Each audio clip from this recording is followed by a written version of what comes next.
Being a parent means cleaning up your children's messes, and Dexter Morgan is finally getting a crash course in fatherhood.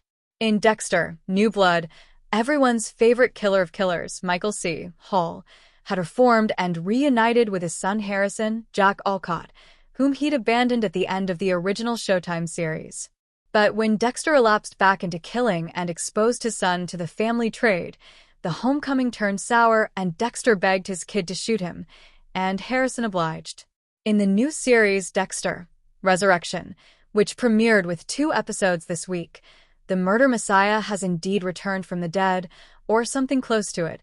After surviving the shooting, Dexter is coma-bound and forced to wade through visits from 3 spirits from his and the original show's past. His frequent visitor Arthur Mitchell, aka the Trinity Killer, John Lithgow, Miguel Prado, Jimmy Smits, and former Detective Dokes, Eric King.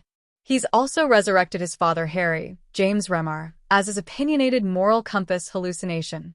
All of them tell him the same thing. He needs to find Harrison. But when Dexter awakens from his slumber, he's faced with a new flesh and blood problem.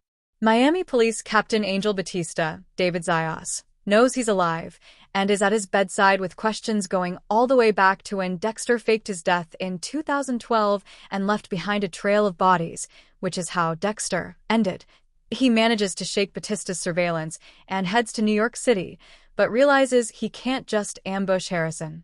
Dexter needs to lay low, so he does what anyone needing a job in a big city does today. He becomes a driver for an Uber-style app.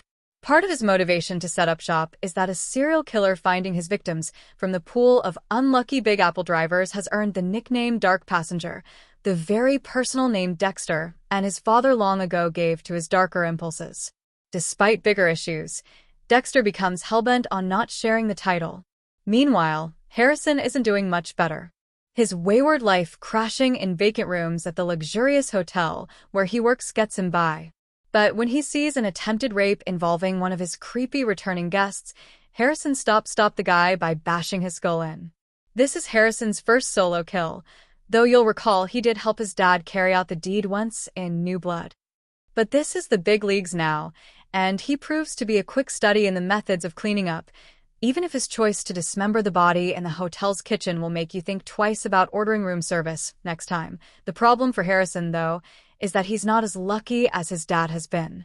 Whereas Dexter was often battling against mediocre detectives, Harrison's murder is being investigated by Detective Claudette Wallace, Katia Saroff, a crime savant who is poised to threaten everything for the Morgans. We wanted to go with somebody that is formidable, showrunner Clyde Phillips tells Variety. Dexter has always been a little bit smarter. But nobody's smarter than Detective Claudette Wallace. We really wanted to feel as if Dexter has met his match. This whole prelude happens alongside the mysterious arrival of Uma Thurman's immaculately dressed, chillingly brazen character, Charlie, who seems to recruiting the Big Apple's serial killers for an unknown purpose, something that will certainly involve new series star Peter Dinklage and future bloodthirsty guest stars Neil Patrick Harris, Kristen Ritter, Eric Stonestreet, and David Dastmalchian, none of whom make an appearance in the 2-episode premiere. Below, Phillips reveals the story behind the premiere's big cameos, how Thurman crafted her character's introduction, and why Dexter may be learning how to love after all. What were the conversations like about who to bring back for that moment of him in the hospital? Well, obviously, we always want to go with John Lithgow. He's the most popular villain. He's the most popular actor. He won an Emmy for the show, and the fans just love him. But also, when you bring these people back, Michael C. Hall feels elevated as well. It's exciting for everybody on the set. With Jimmy Smits, it is pretty much the same thing. But then we also have other surprises in the beginning. We have James Remar coming back. We have Eric King as Dokes, the surprise, motherfucker man himself, coming back. We also have David Zayas back to play a big role this season, and he's not in Dexter's imagination. But the people in Dexter's imagination, hallucination, coma dream, fever dream, whatever you want to call them, they're all basically there with the same message. It is really Dexter's subconscious saying, I've got to get back to my son. This is America's favorite serial killer show, but it's also a father and son show. And it's Dexter's mission to get back and try to undo the trauma of having Harrison, his own son, shoot him. Dexter wants to save that relationship.